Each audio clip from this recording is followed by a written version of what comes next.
নমস্কাৰ প্ৰিয় দৰ্শক, দিনটোৰ আটাইতকৈ বেছি গুৰুত্বপূৰ্ণ খবৰসমূহৰ সৈতে আপোনাক ৰাইজৰ বাতৰিলৈ স্বাগতম জনাইছোঁ।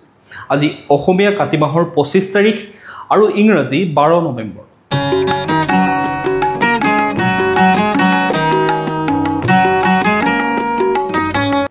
এতিয়া আহিছোঁ আমি প্ৰথমটো খবৰলৈ। আকৌ মিত্ৰতা। শাসকীয় দলৰ দৰে বিৰোধী দলবোৰেও আগন্তুক 2024 অসম বিধানসভা নিৰ্বাচনৰ বাবে তৎপৰতা প্ৰদৰ্শন কৰিছে। প্ৰদেশ কংগ্ৰেছৰ সভাপতিৰ দায়িত্ব লোৱাৰ পাছত প্ৰথমবাৰৰ বাবে গৌৰৱ গগৈয়ে বিৰোধী মিত্ৰতাক লৈ আয়োজন কৰিছে এখন বিশেষ বৈঠকৰ। আজি অৰ্থাৎ 12 নৱেম্বৰত এই বৈঠক অসম বিধানসভাৰ কংগ্ৰেছৰ বিধায়িনী দলৰ কক্ষত অনুষ্ঠিত হ'ব। উক্ত দিনা বিয়লি 4 বজাত অনুষ্ঠিত হ'ব লগা এই বৈঠকলৈ গৌৰৱ গগৈয়ে নিজেই ফোন কৰি মাতিছে বিৰোধী ৰাজনৈতিক দলবোৰৰ নেতৃত্বক। এই বৈঠকলৈ নিমন্ত্ৰণ কৰাসকলৰ ভিতৰত আছে ৰাইজৰ দলৰ সভাপতি অখিল গগৈ, অসম জাতীয় পৰিষদৰ সভাপতি লুৰিণজ্যোতি গগৈ, বাওঁ দলবোৰৰ নেতৃত্বকে ধৰি প্ৰায়বোৰ বিৰোধী দলৰ প্ৰতিনিধি। বৈঠকত অজিত ভূঞা আৰু জন ইংটি কাঠাৰো উপস্থিত থকাৰ কথা। বিৰোধী মিত্ৰতাৰ প্ৰসংগতে গৌৰৱ গগৈৰ পৃষ্ঠপোষকতাত প্ৰাথমিক পৰ্যায়ত মিত্ৰতা সন্দৰ্ভত আলোচনা চলিব বুলি কংগ্ৰেছৰ এক সূত্ৰই জানিবলৈ দিছে। ইফালে অসম জাতীয় পৰিষদে এই বৈঠকত মিত্ৰতা সন্দৰ্ভত সঠিক ৰণনীতি প্ৰস্তুত কৰাৰ এক ইতিবাচক প্ৰয়াস বুলি উল্লেখ কৰিছে। লুৰিণজ্যোতি গগৈয়ে এই সন্দৰ্ভত কয় যে গৌৰৱ গগৈয়ে নিজেই উদ্যোগ লৈ এই বৈঠকৰ আহ্বান কৰিছে, সেয়েহে আমি আশাবাদী। বিধানসভা নিৰ্বাচনলৈ মাজত ছমাহো সময় নাই। ইতিমধ্যে মিত্ৰতাৰ সন্দৰ্ভত কোনো স্পষ্ট ইংগিত নোপোৱাত বিৰোধী দলবোৰে নিজাকৈ বিভিন্ন সমষ্টিত তৎপৰতা আৰম্ভ কৰিছে। ৰাইজৰ দলকে ধৰি বিৰোধী দলসমূহে কংগ্ৰেছৰ সৈতে এই মিত্ৰতা হ'লে সমষ্টিকেন্দ্ৰিক ভাগ বতৰুৱাক লৈ সহমতত উপনীত হ'ব নোৱাৰাটো বিৰোধীৰ মিত্ৰতাৰ ক্ষেত্ৰত এক ডাঙৰ প্ৰত্যাহ্বান হিচাপে থিয় দি আহিছে। এই প্ৰেক্ষাপটত কংগ্ৰেছে মিত্ৰতাক লৈ আহ্বান কৰা বৈঠকত এইবোৰ বিষয়েও গুৰুত্বপূৰ্ণ স্থান লাভ কৰিব। এতিয়া আহিছোঁ আমি পৰৱৰ্তী খবৰটোলৈ। অনা অসমীয়া বেজ পিশাচৰূপী জগত সিঙৰ জঘন্য কাণ্ডক লৈ উত্তাল তিতাবৰ। বেজালিৰে এগৰাকী কলেজীয়া ছাত্ৰীক কুকৰ্ম কৰি হত্যা কৰি শৌচাগাৰৰ টেংকিত পেলাই থোৱা এক ভয়ংকৰ হত্যাকাণ্ডই সমগ্ৰ তিতাবৰ কঁপাই গৈছে। আজি শৌচাগাৰৰ টেংকিত বিপ্লৱী দাস নামৰ এগৰাকী যুৱতীৰ মৃতদেহ পিশাচ জগত সিং নামৰ অনা অসমীয়া বেজৰ ব্যৱসায়ীটোৰ প্ৰতিষ্ঠানৰ চৌহদৰ শৌচাগাৰৰ টেংকিত আৰক্ষীয়ে উদ্ধাৰ কৰাৰ পিছত তিতাবৰত এক উত্তপ্ত পৰিস্থিতিৰ সৃষ্টি হয়। উল্লেখযোগ্য যে যোৱা 7 নৱেম্বৰৰ পৰা তিতাবৰত শিলিখা গ্ৰান্টৰ বিপ্লৱী দাস নামৰ কলেজীয়া ছাত্ৰীগৰাকী নিৰুদ্দিষ্ট হৈ আছিল। পৰিয়ালে জগত সিং নামৰ এটা বেজৰ ওপৰত সন্দেহ প্ৰকাশ কৰি 9 নৱেম্বৰত এখন এজাহাৰ দাখিল কৰিছিল। কিন্তু তিতাবৰ থানাৰ নিলম্বিত OC লক্ষ্মণ কুমাৰ দাসে কোনো গুৰুত্ব প্ৰদান নকৰাত কালি স্থানীয় ৰাইজে থানা ঘেৰাও কৰি উত্তপ্ত পৰিস্থিতিৰ সৃষ্টি কৰাত অৱশেষত জগত সিঙক গ্ৰেপ্তাৰ কৰে। কিন্তু পৰিতাপৰ কথা যে জগত সিঙক জেৰা চলোৱাৰ পৰিৱৰ্তে উচ্চ ৰক্তচাপত ভোগা বুলি চিকিৎসালয়লৈ প্ৰেৰণ কৰে। কিন্তু নিশা আৰক্ষীয়ে উপৰ্যুপৰি জেৰাত অৱশেষত নৰপিশাচ জগত সিঙে বিপ্লৱী দাসক হত্যা কৰি শৌচালয়ৰ টেংকিত পেলাই থোৱা বুলি স্বীকাৰ কৰে। পুৱা 4 বজাত যোৰহাট জিলা আৰক্ষীৰ অধীক্ষকৰ নেতৃত্বত যুৱতীগৰাকীৰ মৃতদেহ উদ্ধাৰ কৰে। জানিব পৰা মতে বেজালি কৰা জগত সিঙে যুৱতীগৰাকীৰে আত্মীয়তা গঢ়ি তুলি আজি 7 মাহৰ পূৰ্বে শাৰীৰিক সম্পৰ্ক গঢ়ি তুলি অন্তঃহত্যা কৰে। পৰৱৰ্তী সময়ত নিজৰ কলংক মোচনৰ বাবে যুৱতীগৰাকীক এনেদৰে অতি নৃশংসভাৱে হত্যা কৰি শৌচাগাৰৰ টেংকিত ভৰাই থৈছিল। এই হত্যাকাণ্ডৰ সন্দৰ্ভত ইতিমধ্যে আৰক্ষীয়ে 53 বছৰীয়া জগত সিঙৰ 2 পুত্ৰ কিষণ সিং, জীৱন সিং আৰু ৰেকিবুদ্দিন আহমেদ নামৰ এগৰাকী ফাৰ্মাচিষ্টকো আৰক্ষীয়ে গ্ৰেপ্তাৰ কৰিছে। মেলামাটিৰ ফাৰ্মাচিষ্টজনে যুৱতীগৰাকীক গৰ্ভপাত কৰিবলৈ চেষ্টা কৰাৰ অভিযোগ উত্থাপিত হৈছে। উল্লেখযোগ্য যে যোৱা 7 নৱেম্বৰৰ পুৱা বিপ্লৱী ঘৰৰ পৰা কলেজলৈ বুলি ওলাই যোৱাৰ পাছৰে পৰা সন্ধানহীন হৈ আছিল। অভিযোগ উত্থাপিত হোৱা মতে লম্পট বেজ জগত সিঙে শিক্ষাৰ্থীসকলক পৰীক্ষাত ভাল ফলাফলৰ বাবে পেঞ্চিল কলমত মন্ত্ৰপুত দিয়ে। একাংশ অন্ধবিশ্বাসী ছাত্ৰ ছাত্ৰীয়ে ভণ্ড বেজ জগত সিঙৰ ওচৰলৈ পাই প্ৰবঞ্চনাৰ জালত ভৰি দিয়ে। কেৱল এয়াই নহয়, মহিলাৰ মাহেকীয়া ঋতুস্ৰাৱৰ চিকিৎসা, নিসন্তান দম্পতীৰ চিকিৎসা কৰিছিল জগত সিঙে। এনে ভণ্ড চিকিৎসাৰ সুযোগ গ্ৰহণ কৰি বহু নাৰীৰ সতীত্ব নষ্ট কৰাৰ গুৰুতৰ অভিযোগ উঠিছে জগত সিঙৰ বিৰুদ্ধে। জানিব পৰা মতে হত্যাকাৰী জগত সিঙৰ এখন আশ্ৰমো আছে, যিখন আশ্ৰমত বহু অপৰাধজনিত ঘটনা সংঘটিত হৈ আহিছিল। বেজালিৰে জনপ্ৰিয় হৈ পৰা জগত সিঙৰ আশ্ৰমলৈ বহু আৰক্ষী, মন্ত্ৰী, বিধায়কৰ আগমন ঘটাৰো অভিযোগ উত্থাপিত হৈছে। আৰু এই অভিযোগ উত্থাপন কৰিছে প্ৰতিবাদকাৰীসকলে। ইফালে তিতাবৰৰ এগৰাকী মেধাৱী ছাত্ৰীৰ এনেদৰে নৃশংস হত্যা কৰা ঘটনাক লৈ সমগ্ৰ ৰাজ্যতে তীব্ৰ প্ৰতিক্ৰিয়াৰ সৃষ্টি হয়। এতিয়া এই আমি পৰৱৰ্তী খবৰটোলৈ। এফালে জনজাতিকৰণৰ দাবীত কঁপিছে ৰাজপথ, আনফালে জনজাতিকৰণৰ বিৰোধিতা একাংশৰ। সোণাপুৰত জনগোষ্ঠীয় সমন্বয়ৰক্ষী সমিতিৰ উদ্যোগত সোণাপুৰৰ ক্ষুদ্ৰ ক্ৰীড়াংগনত বিশাল প্ৰতিবাদ। 6 জনগোষ্ঠীক জনজাতিকৰণৰ বিৰোধিতাৰে এই প্ৰতিবাদ। 6 জনগোষ্ঠীক জনজাতিকৰণ দিলে অনুসূচিত জনজাতিসকলৰ ভাষা, সংস্কৃতি, অস্তিত্ব আৰু পৰিচয় নিঃশেষ হ'ব বুলি দাবী CCTOAৰ। জনজাতিকৰণ আচলতে দাবী কৰা বিষয় নহয়, জনজাতিকৰণ কৰি পোৱা বস্তুও নহয়। বৰ্তমানৰ জনজাতিসকলে দাবী কৰি জনজাতি হোৱা নাই। আমাক বাছি বাছি চিনাক্ত কৰি এয়া বড়ো, এয়া ৰাভা, এয়া কাৰ্বি, এয়া তিৱা, এয়া মিচিং ইত্যাদি জনজাতিৰ মৰ্যাদা দিছে। এই জনগোষ্ঠীসমূহ সাংবিধানিকভাৱে, সামাজিকভাৱে, ৰাজনৈতিকভাৱে আৰু শৈক্ষিকভাৱে পিছপৰা। গতিকে তেওঁলোকক সংবিধানৰ গণ্ডিৰ ভিতৰত ST হিচাপে ৰাখি আগবঢ়া শ্ৰেণীৰ সৈতে সমানে আগবঢ়াৰ ব্যৱস্থা কৰি দিছিল। এই মন্তব্য জনজাতীয় নেতা আদিত্য খাকলাৰীৰ। উল্লেখযোগ্য যে সোমবাৰে সোণাপুৰৰ মিনি ষ্টেডিয়ামত সহস্ৰাধিক জনজাতীয় লোকৰ অংশগ্ৰহণেৰে অনুষ্ঠিত বিশাল জনজাতি সমাৱেশত জনজাতীয় নেতাসকলে 6 জনগোষ্ঠীৰ জনজাতিকৰণ কৰিব বিচৰা কাৰ্যৰ পৰা বিৰত থাকিবলৈও দাবী উত্থাপন কৰে এই নেতাসকলে। এতিয়া এই আমি পৰৱৰ্তী খবৰটোলৈ। সামাজিক মাধ্যমযোগে উচতনিমূলক মন্তব্য দিয়াসকল সাৱধান। অসমত সন্ত্ৰাসবাদ মষিমূৰ কৰাৰ বাবে কঠোৰ পদক্ষেপ গ্ৰহণ কৰা হ'ব বুলি মুখ্যমন্ত্ৰী ডক্টৰ হিমন্ত বিশ্ব শৰ্মাৰ মন্তব্য। তেওঁ কয় যে দিল্লীৰ ভয়াৱহ বিস্ফোৰণৰ ঘটনাক লৈ সামাজিক মাধ্যমত আনন্দ কৰা লোকক প্ৰয়োজন হ'লে গ্ৰেপ্তাৰো কৰা হ'ব। তেনে লোকে আনন্দ উল্লাস কৰি সন্ত্ৰাসবাদক সমৰ্থন জনাইছে বুলিও তেওঁ উল্লেখ কৰে। এইসকল ব্যক্তিৰ তথ্য পৰীক্ষা কৰি গ্ৰেপ্তাৰ কৰিবলৈ অসম আৰক্ষীৰ সঞ্চালক প্ৰধানক নিৰ্দেশ দিয়া হৈছে বুলিও প্ৰকাশ কৰে। দেশত যাতে সন্ত্ৰাসবাদে আকৌ মূৰ দাঙি উঠিব নোৱাৰে তাৰ বাবে জনগণ একত্ৰিত হ'ব লাগিব বুলিও তেওঁ মন্তব্য প্ৰদান কৰে। এতিয়া এই আমি পৰৱৰ্তী খবৰটোলৈ। সভাপতি দিলীপ শইকীয়াৰ ঘোষণা, ৰাজ্যজুৰি পালন কৰা হ'ব জুবিন গাৰ্গৰ জন্মদিন। অসম ৰাজ্যিক বিজেপিয়ে গ্ৰহণ কৰিছে এক বিশেষ পদক্ষেপ। জুবিন গাৰ্গৰ জন্মদিন উপলক্ষে গ্ৰহণ কৰিছে এই পদক্ষেপ। এই সম্পৰ্কত মঙলবাৰে বিয়লি এক সংবাদমেল সম্বোধন কৰে ৰাজ্যিক বিজেপিৰ সভাপতি তথা সাংসদ দিলীপ শইকীয়াই। সংবাদমেলযোগে তেওঁ জুবিন গাৰ্গৰ জন্মদিন উপলক্ষে লোৱা পদক্ষেপৰ কথা ৰাজহুৱা কৰে।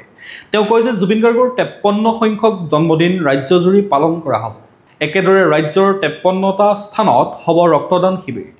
5300 ইউনিট ৰক্ত সংৰক্ষণৰ ব্যৱস্থা কৰাৰ লগতে ৰক্ত নিৰ্ণয় শিবিৰৰো আয়োজন কৰিব ৰাজ্যিক বিজেপিয়ে। এইখিনিতে এটা কথা উল্লেখ কৰা প্ৰয়োজন যে 18 নৱেম্বৰ হৈছে জুবিন গাৰ্গৰ উপজা দিন। 1972 চনৰ 18 নৱেম্বৰৰ দিনটোতে মেঘালয়ৰ তুৰাত কপিল বৰঠাকুৰৰ ঔৰসত আৰু মাতৃ প্ৰয়াত ইলি বৰঠাকুৰৰ গৰ্ভত জন্ম লৈছিল আমাৰ প্ৰাণৰ শিল্পী জুবিন গাৰ্গে। এতিয়া এই আমি পৰৱৰ্তী খবৰটোলৈ। দুৰ্নীতিৰ মহাৰাণী ACS বিষয়া নুপুৰ বৰাক জামিন। আৰক্ষীৰ ভুলৰ বাবে জামিন পালে বিতৰ্কিত ACS বিষয়া নুপুৰ বৰাই। দুৰ্নীতিৰ অভিযোগত গ্ৰেপ্তাৰ হোৱা ACS অফিচাৰ নুপুৰ বৰাক আজি বিশেষ আদালতে জামিন মঞ্জুৰ কৰিছে। আজি বিশেষ ন্যায়াধীশে জামিন অনুমোদন কৰে নুপুৰ বৰাৰ। আদালতে নিৰ্দিষ্ট চৰ্তৰ অধীনত নুপুৰ বৰাক মুক্তি দিয়াৰ নিৰ্দেশ দিয়ে। সূত্ৰৰ মতে নুপুৰ বৰাৰ বিৰুদ্ধে চলি থকা তদন্ত প্ৰক্ৰিয়া অব্যাহত থাকিব। দুৰ্নীতি নিয়ন্ত্ৰণ শাখাই আদালতৰ নিৰ্দেশ অনুসৰি আগন্তুক দিনত অধিক তথ্য সংগ্ৰহৰ বাবে কাম কৰি আছে বুলি জনায়। উল্লেখযোগ্য যে মুখ্যমন্ত্ৰীৰ সতৰ্কতা আৰু দুৰ্নীতি নিয়ন্ত্ৰণ শাখা চমুকৈ CM ভিজিলেন্সে নুপুৰ বৰাৰ গুৱাহাটীৰ ফ্লেটত অভিযান চলাই 1,70,00,000 নগদ ধন জব্দ কৰিছিল। তৎকালীন সময়ত নুপুৰ বৰাৰ কামৰূপ জিলাৰ গৰৈমাৰী ৰাজচক্ৰ বিষয়াৰ হিচাপে তেওঁ কৰ্মৰত আছিল আৰু সেই সময়তে তেওঁৰ ঘনিষ্ঠ সহযোগী সুৰজিত ডেকাৰ বৰপেটাৰ বাসগৃহতো ভিজিলেন্সে একে সময়তে অভিযান চলাইছিল। এতিয়া আমি পৰৱৰ্তী খবৰটোলৈ। দিল্লীৰ লালকিল্লাৰ সমীপৰ বিস্ফোৰণৰ ঘটনাক লৈ বিৰূপ মন্তব্য কৰাৰ অভিযোগত শিলচৰত এজন অৱসৰপ্ৰাপ্ত শিক্ষকক আটক।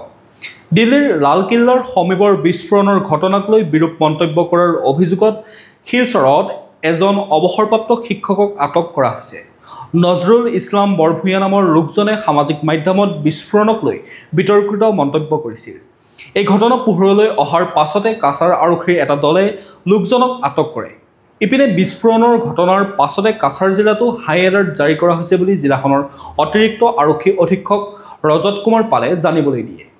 এতিয়া আহিছোঁ আমি পৰৱৰ্তী খবৰটোলৈ। দিল্লীৰ আক্ৰমণৰ ঘটনাক লৈ চৰকাৰে আত্মমন্থন কৰা উচিত, গৌৰৱ গগৈ। অত্যন্ত দুখজনক কথা, দেশৰ ৰাজধানীত সন্ত্ৰাসবাদীয়ে এনেদৰে আমাৰ ভাৰতীয় নাগৰিকৰ ওপৰত আক্ৰমণ চলাবলৈ সক্ষম হ'ল।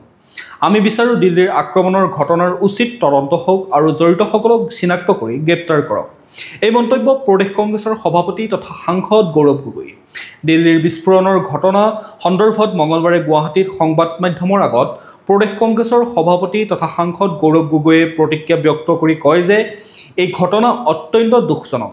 নিহতৰ পৰিয়াললৈ সমবেদনা জ্ঞাপন কৰিছোঁ আৰু আহতসকলৰ দ্ৰুত আৰোগ্য কামনা কৰিছোঁ। এই বছৰত দুবাৰকৈ আক্ৰমণ হৈছে। বছৰৰ আৰম্ভণিতে পহলগামত হ'ল আৰু এইবাৰ ভাৰতৰ ৰাজধানীত ভাৰতীয় নাগৰিকৰ ওপৰত আক্ৰমণ কৰা হৈছে।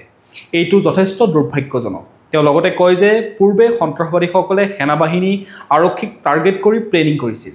সাধাৰণ জনতাক টাৰ্গেট কৰাৰ সাহস নকৰে বা কৰাৰ আগতে আমি গোটেই ইণ্টেলিজেঞ্চটো গম পাই যাওঁ। কিন্তু আজি সাধাৰণ জনতাৰ ওপৰত আক্ৰমণ কৰা হৈছে। মানুহে মুকলিকৈ থাকি ভাল পোৱা ঠাইত আক্ৰমণ কৰা হৈছে। মই ভাবোঁ এই ক্ষেত্ৰত চৰকাৰে আত্মমন্থন কৰিব, নিজৰ দায়বদ্ধতা ফিক্স কৰিব। আমি বিচাৰোঁ দোষীসকলক ধৰি কঠোৰ শাস্তি দিব লাগে। এতিয়া আহিছোঁ আমি পৰৱৰ্তী খবৰটোলৈ।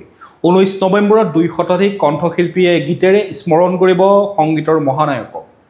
বিগত 3টা দশক জুৰি অসমীয়া সংগীত জগতৰ একক অনন্য আৰু এক অম্লান সত্তা হিচাপে প্ৰতিগৰাকী অসমীয়াৰ বুকুৰ আপোন হৈ পৰা জুবিন গাৰ্গৰ আকস্মিক মৃত্যুত আজিও ম্ৰিয়মান ৰাজ্যবাসী। সংগীতৰ মহানায়কক সুঁৱৰি অহা 19 নৱেম্বৰত কণ্ঠশিল্পী অসমৰ উদ্যোগত আয়োজন কৰা হৈছে জুবিন জোনাক কণ্ঠলৈ সুৰৰ অৰ্ঘ্য শীৰ্ষক এক শ্ৰদ্ধাঞ্জলি অনুষ্ঠানৰ। চানমাৰী অভিযান্ত্ৰিক প্ৰতিষ্ঠানৰ খেলপথাৰত অনুষ্ঠিত হ'বলগীয়া অনুষ্ঠানত প্ৰাণৰ শিল্পীগৰাকীক তেওঁৰ গীতেৰেই শ্ৰদ্ধাঞ্জলি জ্ঞাপন কৰা হ'ব। সোমবাৰে গুৱাহাটী প্ৰেছ ক্লাবত এক সংবাদমেল সম্বোধন কৰি এই কথা সদৰি কৰিছে অনুষ্ঠানটোৰ উদ্যোক্তাসকলে। এই অনুষ্ঠানটোৰ আয়োজন কৰা সন্দৰ্ভত কণ্ঠশিল্পী অনুপম শইকীয়াই কয় যে আমি 19 নৱেম্বৰত চানমাৰী অভিযান্ত্ৰিক প্ৰতিষ্ঠানৰ খেলপথাৰত এক বিশেষ অনুষ্ঠানৰ আয়োজন কৰাৰ সিদ্ধান্ত গ্ৰহণ কৰিছোঁ। জুবিন গাৰ্গৰ সৃষ্টিৰাজিক চিৰদিনলৈ জীয়াই ৰখাৰ উদ্দেশ্যে এই অনুষ্ঠানৰ আয়োজন কৰিবলৈ প্ৰস্তুতি আৰম্ভ কৰিছোঁ। 19 নৱেম্বৰৰ দিনা সন্ধিয়া 5 বজাৰ পৰা নিশা 10 বজালৈকে অনুষ্ঠানটি অনুষ্ঠিত কৰা হ'ব। উল্লেখযোগ্য যে উক্ত অনুষ্ঠানত 200 গৰাকীতকৈও অধিক কণ্ঠশিল্পীয়ে পৰিৱেশন কৰিব জুবিন গাৰ্গে কণ্ঠদান কৰা ভক্তিমূলক গীত, আধুনিক গীত, লোকসংগীত, জনজাতীয় গীতকে ধৰি বহুকেইটা গীত। প্ৰায় 70ৰ পৰা 80 গৰাকী বাদ্যযন্ত্ৰীয়ে বাদ্য সংগত কৰিব এই অনুষ্ঠানটোত। 8 গৰাকী সংগীত পৰিচালকেও কৰিব সংগীত নিৰ্দেশনা। এতিয়া আহিছোঁ আমি পৰৱৰ্তী খবৰটোলৈ। বিধানসভা নিৰ্বাচনৰ ব্যাপক প্ৰস্তুতি কংগ্ৰেছৰ। ৰাজীৱ ভৱনত কেইবাখনো ৰুদ্ধদ্বাৰ বৈঠক আয়োজন কংগ্ৰেছৰ। আগন্তুক 2024 বিধানসভা নিৰ্বাচনৰ বাবে টঙালি বান্ধিছে কংগ্ৰেছে। ইতিমধ্যে প্ৰদেশ কংগ্ৰেছৰ সভাপতিৰ দায়িত্বভাৰ লোৱাৰ পিছতেই সাংসদ গৌৰৱ গগৈয়ে দলটোক নতুন ৰূপ দিয়াৰ বাবে বিভিন্ন স্তৰত নতুনকৈ কমিটি গঠন কৰাৰ লগতে বহুকেইখন বৈঠকো অনুষ্ঠিত কৰে। মঙলবাৰে আগন্তুক বিধানসভা নিৰ্বাচনৰ প্ৰতি লক্ষ্য ৰাখি প্ৰদেশ কংগ্ৰেছৰ কেইবাখনো গুৰুত্বপূৰ্ণ বৈঠক অনুষ্ঠিত হয়। প্ৰথমতে নিৰ্বাচনী ইস্তাহাৰ কমিটিৰ এখন গুৰুত্বপূৰ্ণ বৈঠক অনুষ্ঠিত হয়। নিখিল ভাৰত কংগ্ৰেছ কমিটিৰ সাধাৰণ সম্পাদক তথা প্ৰদেশ কংগ্ৰেছৰ তত্ত্বাৱধায়ক জিতেন্দ্ৰ সিঙৰ উপস্থিতিত গুৱাহাটীৰ ৰাজীৱ ভৱনত সাংসদ প্ৰদ্যুৎ বৰদলৈক অধ্যক্ষ হিচাপে লৈ গঠন কৰা নিৰ্বাচনী ইস্তাহাৰ কমিটিৰ এই গুৰুত্বপূৰ্ণ বৈঠক অনুষ্ঠিত হয়। বৈঠকত ছত্তীশগড়ৰ প্ৰাক্তন উপমুখ্যমন্ত্ৰী TS সিংদেও, নিখিল ভাৰত কংগ্ৰেছ কমিটিৰ সম্পাদক তথা প্ৰদেশ কংগ্ৰেছৰ সহকাৰী তত্ত্বাৱধায়ক পৃথ্বীৰাজ প্ৰভাকৰ সাথী, মনোজ চৌহান আৰু বিকাশ উপাধ্যায়, বিৰোধী দলপতি দেৱব্ৰত শইকীয়া আৰু প্ৰদেশ কংগ্ৰেছৰ প্ৰাক্তন সভাপতি ৰিপুণ বৰাই অংশগ্ৰহণ কৰে। এতিয়া আহিছোঁ আমি পৰৱৰ্তী খবৰটোলৈ। বিজেপিৰ সাংগঠনিক সক্ৰিয়তাক লৈ সন্তুষ্ট নহয় RSS। আহি আছে মোহন ভাগৱত। 3দিনীয়া ভ্ৰমণসূচীৰে অসমলৈ আহিব RSSৰ মুৰব্বী মোহন ভাগৱত। 17 নৱেম্বৰত গুৱাহাটীত উপস্থিত হ'বহি RSSৰ মুৰব্বীগৰাকী। 2024 অসম বিধানসভা নিৰ্বাচনৰ পূৰ্বে RSSৰ মুৰব্বীগৰাকীৰ এই অসম ভ্ৰমণ বিশেষ তাৎপৰ্যপূৰ্ণ। লগতে ৰাজ্যখনৰ বিজেপিৰ গণভিত্তিক লৈ চিন্তিত RSS। শেহতীয়াকৈ RSSে ৰাজ্য চৰকাৰৰ কাম কাজৰ ওপৰত চোকা দৃষ্টি ৰখাৰ লগতে তৃণমূল পৰ্যায়ত বিজেপিৰ পূৰ্বৰ শক্তিশালী স্থিতিক লৈ সন্দিহান নাগপুৰ। তেনে প্ৰেক্ষাপটত এক প্ৰকাৰৰ চৰজমিন পৰ্যালোচনা কৰিবৰ বাবে মোহন ভাগৱতৰ এই অসম ভ্ৰমণ বুলি জানিব পৰা গৈছে। ভ্ৰমণকালত তেওঁ RSSৰ বহুসংখ্যক নপুৰণি লোকক সাক্ষাৎ কৰিব। তেওঁলোকৰ পৰা চৰকাৰৰ কাম কাজৰ খতিয়ানো ল'ব ভাগৱতে। ইফালে RSSৰ বিভিন্ন প্ৰান্তত থকা স্লিপাৰ চেলৰ নেতা কৰ্মীক বিজেপিয়ে গুৰুত্বহীন কৰি তোলাৰ অভিযোগ আছে। সেই সকলোকো বিধানসভা নিৰ্বাচনৰ পূৰ্বে অধিক সক্ৰিয় কৰি তুলিবলৈ মোহন ভাগৱতৰ এই অসম ভ্ৰমণে গুৰুত্বপূৰ্ণ ভূমিকা পালন কৰিব। প্ৰিয় দৰ্শক, আপোনালোকে বাতৰিসমূহ চাই থাকিব, লগতে আমাৰ চেনেলটো ছাবস্ক্ৰাইব কৰি ল'ব আৰু নটিফিকেশ্যন বেল আইকনটো প্ৰেছ কৰি ৰাখিব, যাতে প্ৰতিদিনে আপোনালোকে আমাৰ ভিডিঅ'সমূহ পাই থাকে। লগতে ভিডিঅ'টো যদি চাই ভাল পায় শেষত এটা লাইক কৰি থৈ যাব আৰু কমেণ্টত আপোনাৰ মতামত দিবলৈও নাপাহৰিব। এতিয়া জানি লওঁ আহক আজিৰ দিনটোৰ বতৰৰ বতৰা। ভাৰতীয় বতৰ বিজ্ঞান কেন্দ্ৰৰ তথ্য অনুসৰি 12 নৱেম্বৰ 2025 বুধবাৰৰ দিনটো অসমৰ বতৰ মুকলি আকাশৰ সৈতে দিনটো ৰ'দ দিয়াৰ সম্ভাৱনা আছে। দিনটোৰ সৰ্বোচ্চ তাপমাত্ৰা 27 ডিগ্ৰী চেলছিয়াছ হ'ব আৰু ৰাতিৰ সৰ্বনিম্ন তাপমাত্ৰা 20 ডিগ্ৰী চেলছিয়াছৰ লগতে ৰাতি উষ্ণতা হ্ৰাস পোৱাৰ সম্ভাৱনা আছে। সূৰ্যোদয় হ'ব পুৱা 5:39 আৰু সূৰ্যাস্ত হ'ব আবেলি 4:34। এতিয়া এইছো আমি ৰাষ্ট্ৰীয় গুৰুত্বপূৰ্ণ খবৰসমূহৰ মাজলৈ। দিল্লী বিস্ফোৰণৰ তদন্তৰ দায়িত্ব নিয়া ক্ষিপ্ৰতাৰে আৰম্ভ অনুসন্ধান।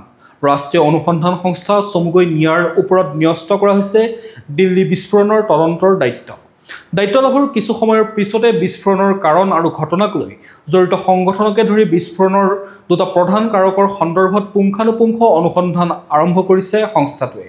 দেশৰ ৰাজধানীত সংঘটিত হোৱা বিস্ফোৰণত এতিয়ালৈকে কমেও 12 জন লোকৰ মৃত্যু ঘটিছে।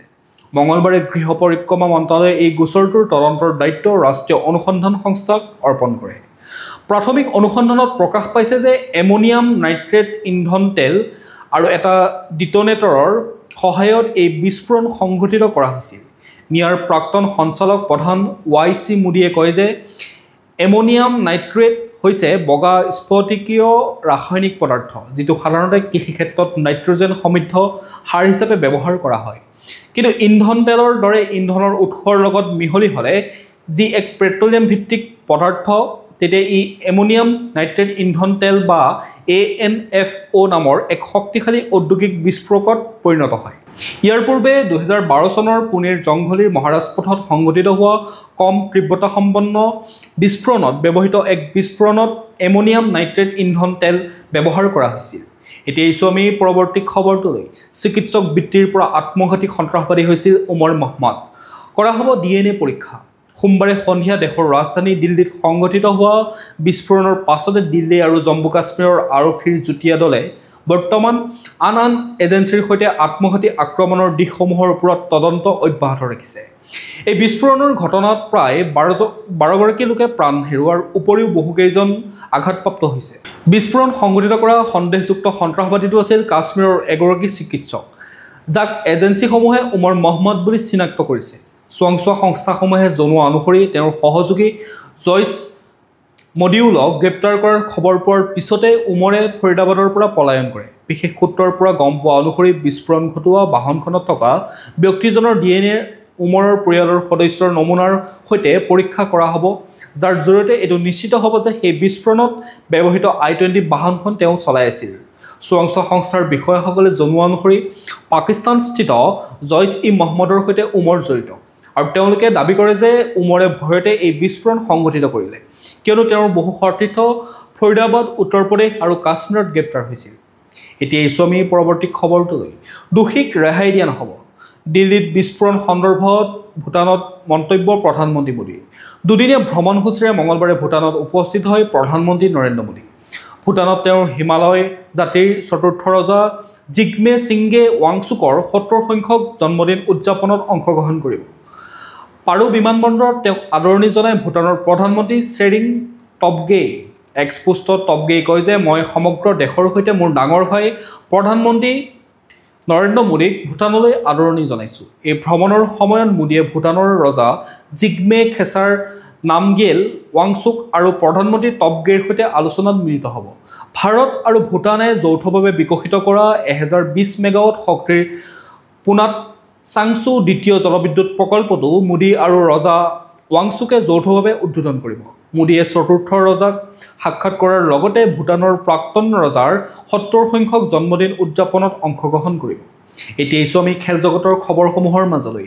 কেতিয়া আৰু ক'ত হ'ব IPLৰ নিলাম। IPL 2026 আৰম্ভ হোৱাৰ পূৰ্বে মিনি নিলামক লৈ সকলোৰে মাজত উৎকণ্ঠা বৃদ্ধি পাইছে। নিলাম কেতিয়া আৰু ক'ত হ'ব সেয়া সকলোৱে জানিব বিচাৰে। কোন কোন খেলুৱৈক ৰখা হ'ব আৰু কাক কাক মুকলি কৰি দিয়া হ'ব IPL 2024 খেলুৱৈ নিলাম আবুধাবিত অনুষ্ঠিত হোৱাৰ সম্ভাৱনা আছে খবৰ অনুসৰি এই নিলাম 16 ডিচেম্বৰত হ'ব পাৰে প্ৰথম অৱস্থাত এই নিলামৰ বাবে 14 ডিচেম্বৰ বাছনি কৰা হৈছিল যদিও পিছলৈ 15 আৰু 16 ডিচেম্বৰক নিলামৰ তাৰিখ হিচাপে নিৰ্বাচিত কৰা হৈছে এতিয়া এছো আমি আন্তঃৰাষ্ট্ৰীয় গুৰুত্বপূৰ্ণ খবৰসমূহৰ মাজলৈ কিউবাৰ ৰাজধানী হাভানাত দেশখনৰ ৰাষ্ট্ৰপতি মিগুৱেল ডিয়াজ কানেলৰ সৈতে বিদেশ ৰাজ্যমন্ত্ৰী পবিত্ৰ মাৰ্ঘেৰিটা সোমবাৰে কিউবাৰ ৰাজধানী হাভানাত দেশখনৰ ৰাষ্ট্ৰপতি মিগুৱেল ডিয়াজ কানেলৰ সৈতে বিদেশ ৰাজ্যমন্ত্ৰী পবিত্ৰ মাৰ্ঘেৰিটা এক সুদীৰ্ঘ দ্বিপাক্ষিক বৈঠকত মিলিত হয় ইয়াৰ উপৰি কেন্দ্ৰীয় মন্ত্ৰী মাৰ্ঘেৰিটাই কিউবাৰ দুগৰাকী উপপ্ৰধানমন্ত্ৰী আৰু ছগৰাকী বিভিন্ন দপ্তৰৰ মন্ত্ৰীৰ সৈতে এলানি আলোচনাত অংশগ্ৰহণ কৰে আৰু মেলিছা হাৰিকেনৰ ক্ষতিক মোকাবিলা কৰিবলৈ ভাৰতবৰ্ষই প্ৰেৰণ কৰা সাহায্য সামগ্ৰী আনুষ্ঠানিকভাৱে অৰ্পণ কৰে দেশখনক প্ৰিয় দৰ্শক আজিৰ দিনটোৰ গুৰুত্বপূৰ্ণ খবৰসমূহ আছিল ইমানেই